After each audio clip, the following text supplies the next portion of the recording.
When you think about a strike and what the difference is in a negotiation between an employer and its workers, there's a balance there. And the idea of a strike is that both sides are going to lose something.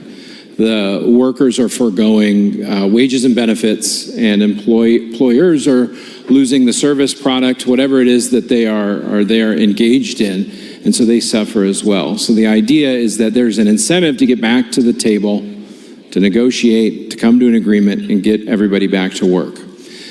It's a scale, and unfortunately, this bill and this program tips that scale pretty heartily, in my opinion, to one side, so that now there's less of an incentive there because, well, I'm going to get unemployment benefits, and according to what I'm being told, my employer is going to pay for them.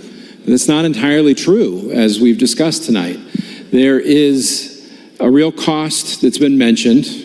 Employers are paying, I think employees are paying, but ultimately all Washingtonians pay, whether it's the direct costs of higher unemployment rates, whether it's higher costs for goods or services, or lack of access to those available goods and services, delayed projects, increased costs, and so on and so forth. That costs us all. None of this lives in a silo, Madam Speaker. You can't just put it in one corner and say it's not going to affect others. It just doesn't work that way. And while I agree with my previous speakers who say we don't want workers on strike, we don't want workers going without, we also don't want to set up a system where Washington is tipping the scale one way or the other.